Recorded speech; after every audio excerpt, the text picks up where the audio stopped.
Deciding which Cambridge college is right for you may feel like a big decision. I'm going to give you 4 things that you need to consider when making your decision, so that by the end of this video, you should have actually made up your mind.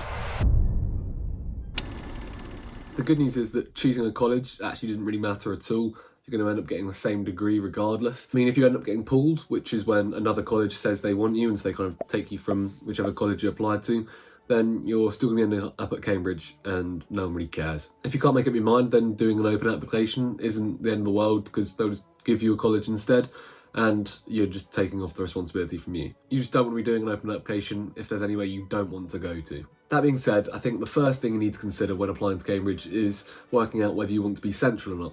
If you're a lazy piece of trash like me and don't want to be turning up sweating at all your lectures, then it's probably worth choosing somewhere more in the centre of town. But then you also need to work out, would you rather be slightly further away from maybe all the kind of the hustle and bustle of the centre of town where there's all sorts of tourism and there's all the pubs and everything? And if so, how centre do you want to be? Remember that location is also a very relative thing. Maybe you're someone who would rather be closer to a certain pub or to the supermarket, or if you're doing sciencey lectures, then you'll probably want to be closer to the Downing site. So kind of work out whereabouts in town do you want to be close to. That goes beyond just academics. Do you want to be closer to your department, or is there a college that's close to your department but also quite close to a supermarket? And based off that, you can kind of work out, when you look at a map of Cambridge, which is maybe more favourable to you.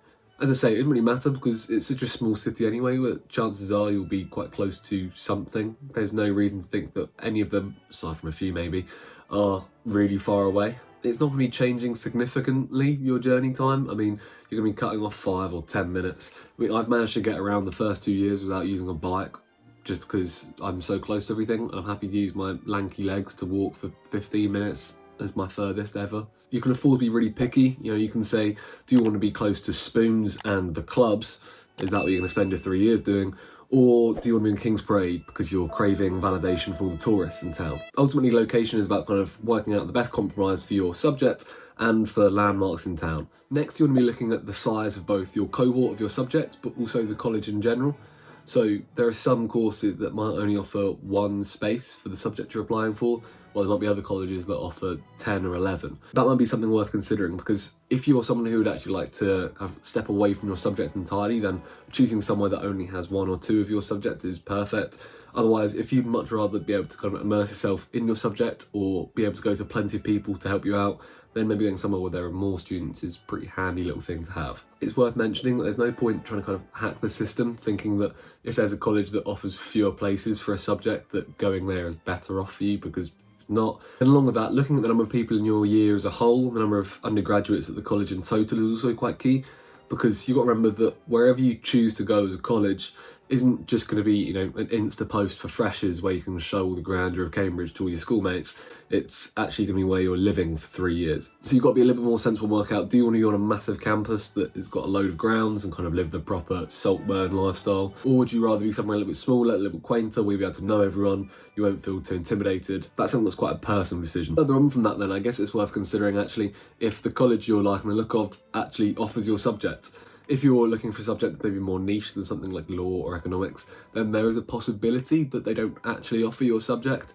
So it's worth looking on the websites and seeing, do they actually admit your subject? The last thing you want to do is get your mind really set on a college and then find out they don't even offer what you want to do.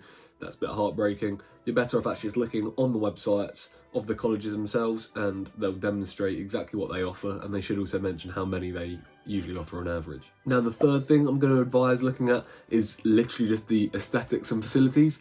As I said earlier, because all the Cambridge colleges are much of a muchness in terms of what they actually do, the point is that you can afford to be vain enough and say, which do I like the look of the most? Which has the best gym, which is what I want to use? Which one has the best library, which I'll spend most of my time in? You can really be picky with stuff like that. As I say, things like the college bar, the gym, the library, the cafes, these sorts of details will vary between the different colleges. They're all made in different times, they'll have slightly different architectural styles. Maybe look on the Instagram of the college, see if they're offering certain societies that they had put a bigger emphasis on. And then when you get the chance, ideally check out an open day. Now, if you've missed the open day, that's also probably not an issue, because a lot of the colleges will say that they're open to prospective students. And if you just turn up and say, I'm thinking of applying here, am I right to have a look around? Chances are the porters will let you in and you can get a bit of a feel for the place during term time. It's probably worth finding somewhere that doesn't just look like a slab of concrete, unless you're a fiend for brutalism, of course. Otherwise, you want to choose someone that you won't vomit at the sight of and actually be quite happy to call home for a few years. You want to actually choose someone that you think will be quite a nice place to go out and walk about in every day. Now, the fourth thing I'm going to advise looking at is the funding and the bursary systems. Now, the reason I'd say this is probably lower priority is because a lot of the colleges have incredibly good bursary systems anyway.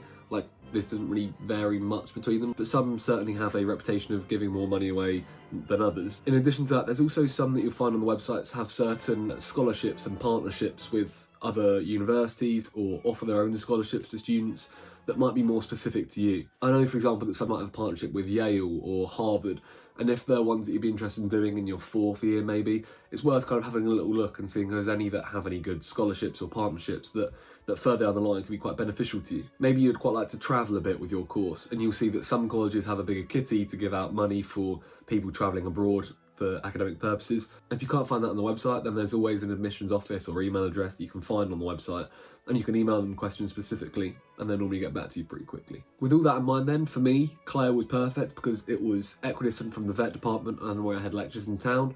I liked that all the facilities were right next to students in their first year, so I could really find my feet when I first joined. I also liked that it was tucked away from the middle of town, but could also reach the middle of town quickly if I needed to. And I also thought it looked absolutely stunning, so that helped me make up my mind with all those things coming together that it seemed like the perfect place for me. Let me know in the comments down below where you're thinking of applying to and why. Otherwise, if you're a little bit apprehensive about starting uni, I suggest checking out this video here that Alfie made. And if you're wondering why it might be easier to get into Cambridge than you first realised, I suggest checking out this video here.